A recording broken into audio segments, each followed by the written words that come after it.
سورۃ المائدہ کی آیت نمبر 67۔ الحمدللہ وکفی وسلام علی عبادہ الذین اصطفی، خصوصا علی سید الرسل وخاتم الانبیاء وعلى آلہ واصحابہ الاتقیاء، اما بعد فاعوذ باللہ من الشیطان الرجیم، بسم اللہ الرحمن الرحیم۔ یا ایہا الرسول بلغ ما انزل الیک من ربک وَإِن لَّمْ تَفْعَلْ فَمَا بَلَّغْتَ رِسَالَتَهُ وَاللَّهُ يَعْصِمُكَ مِنَ النَّاسِ إِنَّ اللَّهَ لَا يَهْدِي الْقَوْمَ الْكَافِرِينَ۔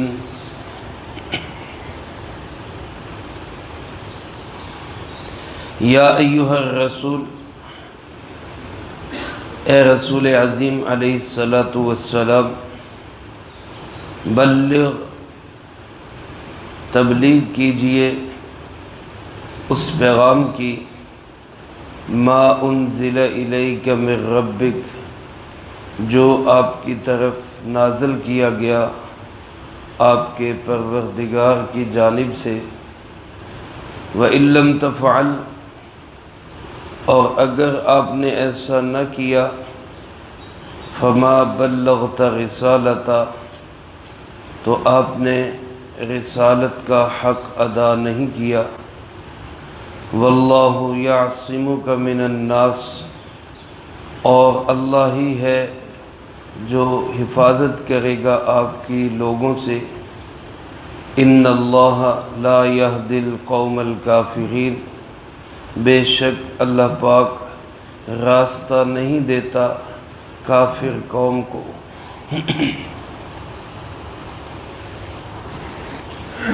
اس سے پہلی آیات مبارکہ میں تقریباً 2 رکوع سے اللہ رب العالمین نے اہل کتاب بالخصوص یہودیوں کی سازشوں کا، مکاریوں کا، چال بازیوں کا، ان کی بری اور گھناؤنی حرکات کا ذکر کیا۔ اس ساری صورتحال میں ہو سکتا تھا نبی کریم صلی اللہ علیہ وآلہ وسلم مایوس ہو کر یا مجبور ہو کر ان کو تبلیغ احکام چھوڑ دیتے، فائدہ کوئی نہیں، انہوں نے ماننا تو ہے نہیں، لہذا ان کو ان کے حال پہ چھوڑ دیں۔ تو اللہ پاک نے اپنے محبوب علیہ السلام کو مخاطب کرتے ہوئے حکم دیا کہ تبلیغ نہیں چھوڑنی، آپ کا فرض منصبی ہے، آپ کا کام ہے، اس کام کو نہیں چھوڑنا۔ لیکن اس کے لیے میرے عزیز دوستو آپ اندازہ کریں کہ اللہ پاک نے آپ کو مخاطب کیسے کیا۔ قرآن کریم میں اور انبیاء علیہ السلام کے لیے بھی خطاب کا ذکر ہے، ان کے ناموں کے ساتھ ذکر ہے، یا آدم، یا نوح، یا ابراہیم، یا موسیٰ، یا عیسیٰ علیہم السلام، اور دیگر بہت سارے انبیاء علیہ السلام کے ناموں کے ساتھ خطاب ہے۔ لیکن پورے قرآن کریم میں آپ کو کسی بھی جگہ یا محمد سے خطاب نہیں ملے گا۔ اللہ رب العالمین نے اپنے محبوب علیہ السلام کا ادب خود عملاً ہمیں سکھایا ہے۔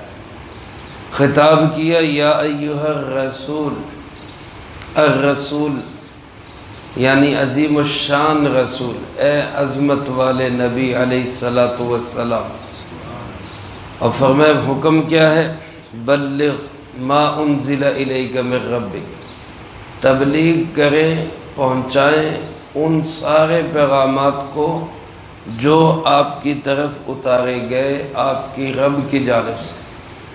اللہ پاک نے جو جو پیغام آپ کو دیا ہے وہ سارے پیغام آپ ان کو پہنچائے۔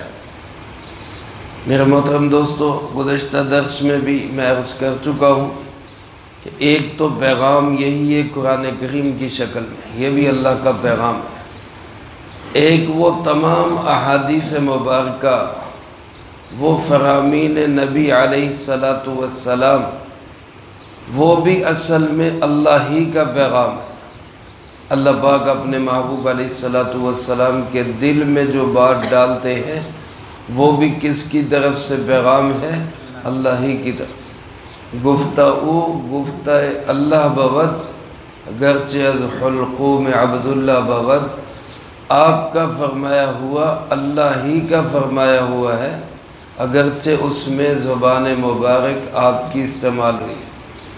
میرے محترم دوستو، قرآن و سنت یا قرآن و حدیث یہ سب پیغام ہے اللہ رب العالمین کا۔ تو فرمائے یہ ہر ایک پیغام جو بھی آپ کی طرف اتارا گیا وہ آپ لوگوں تک پہنچا دیں۔ اس میں علماء نے لکھا ہے کہ پیغام سے مراد وہ پیغام ہے جس کا تعلق انسان کی دنیا کی آخرت کی کامیابی کے ساتھ۔ ورنہ آپ علیہ السلام کو تو اللہ تعالیٰ نے بہت سارے کائنات کے اسرار اور رموز سے بھی واقف کیا تھا۔ کائنات کی بہت ساری چھپی باتیں، پوشیدہ باتیں بھی اللہ تعالیٰ نے آپ کو بتائی تھی، لیکن آپ علیہ السلام کے ذمے یہ نہیں تھا کہ وہ ساری باتیں پہنچائیں، کیونکہ ہر بندہ ہر بات کو سمجھ نہیں سکتا۔ بہت ساری خواص کی ایسی چیزیں ہوتی ہیں وہ عام لوگوں کے سامنے رکھی جائے تو وہ ہو سکتا ہے وہ گمراہی کی طرف چلے جائیں۔ اس لیے اس سے مراد علماء نے لکھا ہے وہ تمام پیغامات جن کا تعلق انسانیت کی کامیابی کے ساتھ ہے۔ چنانچہ ایک حدیث پاک میں آپ علیہ السلام نے صحابہ اکرام رضی اللہ تعالیٰ مجمعین کو مخاطب کر کے فرمایا کہ ہر وہ کام جو جنت کے قریب کر دے، جہنم سے دور کر دے، وہ سب میں نے تمہیں بتا دی ہے۔ ایسا کوئی چیز، ایسا کوئی عمل، ایسی کوئی بات اللہ کے محبوب علیہ السلام نے چھپائی نہیں جو انسان کی کامیابی کا ذریعہ بنتی، دنیا کی ہو یا آخرت کی ہو۔ وہ سارے ارشادات آپ علیہ السلام نے ہم تک پہنچا دی۔ اور میرے محترم دوستو، اللہ کا کوئی بھی نبی علیہ السلام اللہ کے پیغام کے پہنچانے میں کوئی کوتاہی نہیں کرتا۔ معمولی لغزش، بھول چوک ہو جاتی ہے، اس میں کوئی شک نہیں، انسانیت کے ناطے، فطرت بشری کے تقاضے سے، یا اللہ رب العالمین کو اس کے ذریعے بھی کوئی تعلیم دینا ہوتی ہے، تو ان بشری تقاضوں کے مطابق تو کوئی بھول چوک لغزش ہو سکتی ہے، لیکن فریضہ رسالت کی ادائیگی جو اللہ کے نبی کا فرض منصبی ہے، اس کے پیغام کے پہنچانے میں اللہ کا نبی کبھی بھی غفلت نہیں برت سکتا۔ وہ من و عن پیغام پہنچاتا ہے۔ ہمارے زمانے کے کچھ لوگ ان کو مفسر بھی سمجھتے ہیں، حالانکہ وہ رائٹر ہے، ایک اچھے لکھ سکتے ہیں اچھا، لیکن مفسر نہیں ہے۔ مفسر ہونا بڑی عظیم بات ہوتی ہے۔ انہوں نے لکھ دیا کہ حضرت یونس علیہ السلام میں سے فریضہ رسالت کی ادائیگی میں کوتاہی ہو گئی تھی، اس لیے ان کو آزمائش میں مبتلا کیا گیا، مچھلی کے پیٹ میں ڈالا گیا۔ تو یہ بات بہت خطرناک اور غلط بات ہے۔ اللہ کے کوئی نبی بھی جن کو اللہ پاک نے منتخب کیا، جن کے پہلے حضرت آدم علیہ السلام ہے اور آخری نبی امام الانبیاء سید الانبیاء جناب محمد مصطفیٰ، بلند آواز سے کہہ دیں صلی اللہ علیہ وآلہ وسلم، کسی بھی نبی علیہ السلام سے فریضہ رسالت کی ادائیگی میں کوئی کوتاہی نہیں۔ اللہ پاک نے فرمایا وَإِن لَّمْ تَفْعَلْ، اے میرے محبوب علیہ السلام اگر آپ ایسا نہیں کرتے تو فَمَا بَلَّغْتَ رِسَالَتَهُ، پھر آپ نے رسالت کا حق ادا نہیں کیا۔ ظاہر ہے ایک حکم کو چھپا لینا وہ ایسا ہی ہے جیسے ساری تبلیغ ہی نہیں کرنی، سارا پیغام ہی چھپا لینا۔ جیسے نماز ہم پڑھتے ہیں، نماز میں کسی ایک رکن کو ہم چھوڑ دیں، رکوع چھوڑ دیں، سجدہ چھوڑ دیں، تو کیا خیال ہے یہ کہیں گے کہ یہ ایک رکن نہیں ہوا یا ساری نماز ہی نہیں ہوئی؟ ساری نماز ہی نہیں ہوتی۔ تو اللہ کا نبی بھی اگر ایک حکم میں وہ اس کو چھپائے گا، نہیں بتائے گا امت تک، تو اس کا مطلب ہے اس نے سارا فریضہ ہی چھوڑ دیا۔ اور اللہ کے کسی نبی علیہ السلام نے اس معاملے میں کوئی کوتاہی نہیں کی۔ لیکن ایک موقع پہ ایک صحابی حضرت عبداللہ ابن ام مکتوم رضی اللہ تعالیٰ آپ کی خدمت میں آئے، تو آپ علیہ السلام کو اس وقت بڑے بڑے سردار پاس بیٹھے ہوئے تھے، وہ نابینا صحابی تھے، ان کو پتہ نہیں چلا۔ انہوں نے آ کے اپنا مسئلہ بتایا کہ جی میرا مسئلہ حل کر دیں۔ آپ نے کہا کچھ نہیں، صرف ماتھے پہ بل پڑے، ناگواری کا اظہار کیا کہ تم تو بعد میں بھی پوچھ سکتے تھے، اب اتنے بڑے بڑے لوگ بیٹھے ہیں، ان سے بات کر رہا ہوں، تم بیچ میں گھس آئے۔ کہا بھی کچھ نہیں ہے، صرف ماتھے پہ بل پڑے۔ اللہ رب العالمین نے وحی نازل فرما دی، عبس وتولی ان جاءہ الاعمی۔ گویا اللہ کے محبوب علیہ السلام کو محبوبانہ عتاب فرما دیا، محبت بھری ڈانٹ بھی لا دی۔ آپ نے ایسا کیوں کیا؟ آپ اس کو پہلے توجہ دیں، یہ طالب بن کے آیا، وہ پتہ نہیں مانتے یا نہیں مانتے، یہ تو خود پوچھنے کے لیے آیا، اس کو توجہ دیں پہلے۔ تو اب اگر آپ نے کوئی بات چھپانی ہوتی تو آپ یہ چھپاتے کہ اس میں تو آپ کو بھی محبوبانہ عتاب ہوا ہے، لیکن آپ نے یہ بھی پورے کا پورا امت تک پہنچا دیا، اس طرح میرے رب نے وحی نازل کی ہے۔ تو معلوم ہوا اللہ کے نبی علیہ السلام نے کسی معاملے میں کوئی کوتاہی نہیں کی۔ حدیث پاک میں خطبہ حجۃ الوداع کے موقع پر آپ علیہ السلام نے حضرات صحابہ اکرام رضی اللہ تعالیٰ مجمعین سے پوچھا کہ قیامت کے دن تم سے میرے بارے میں پوچھا جائے گا تو تم کیا کہو گے؟ تم کیا کہو گے؟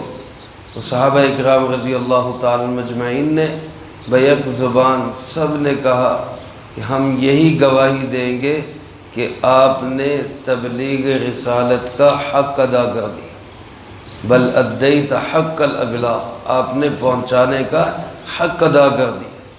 تو آپ نے 3 دفعہ آسمان کی طرف انگلی اٹھا کے فرمایا اللہم اشہد اللہم اشہد اللہم اشہد، اے اللہ گواہ رہنا، اے اللہ گواہ رہنا، اے اللہ گواہ رہنا، میں نے تیرا پیغام اپنی امت تک پہنچا دیا۔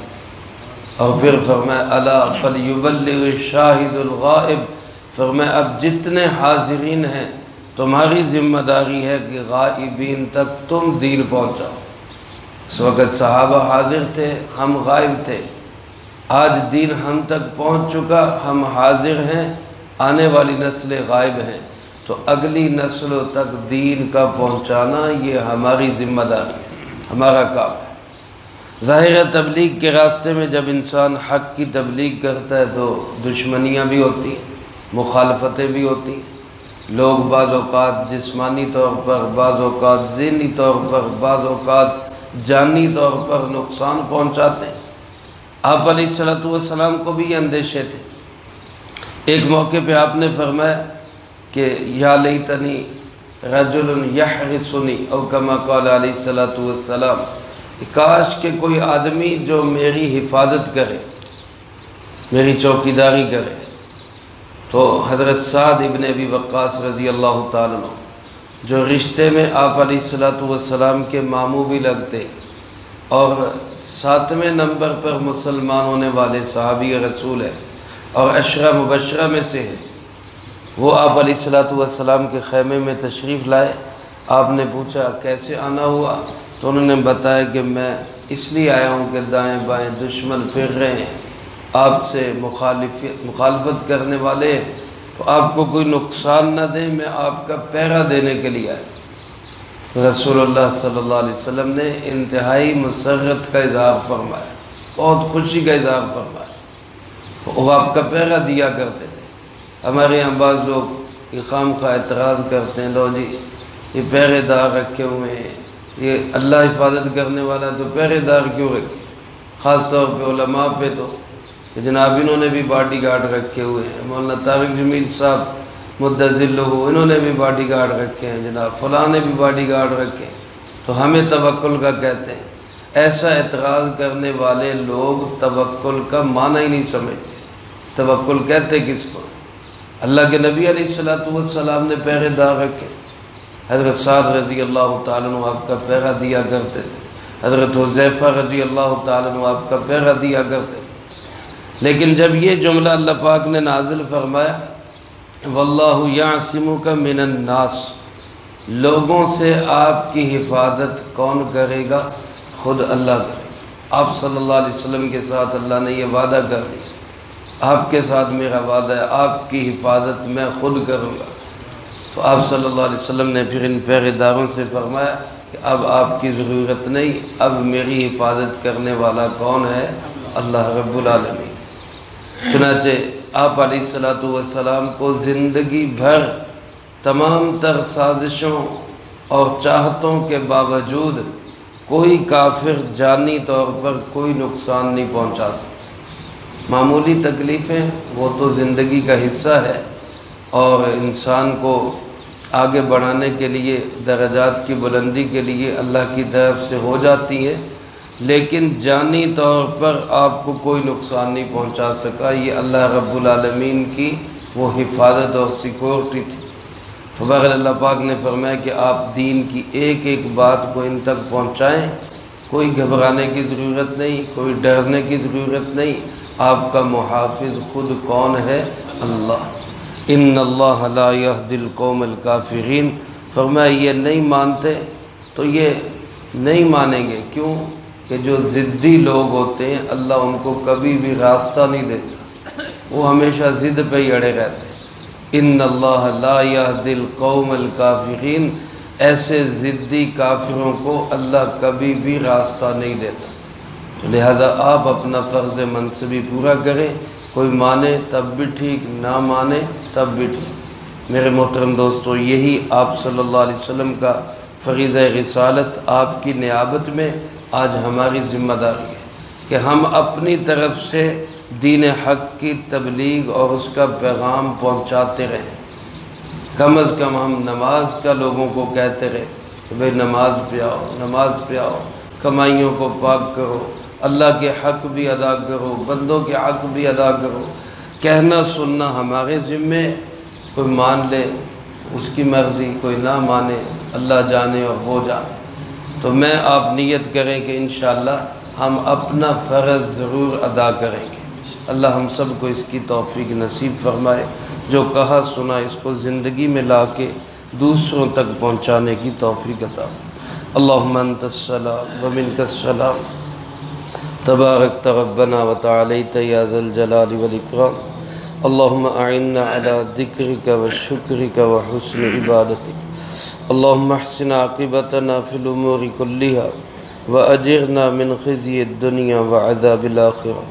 اللہم واقیتا کواقیت الولید، اللہم استر عوراتنا وآمن روعاتنا۔ اللہم انا نجعلک فی نحورہم ونعوذ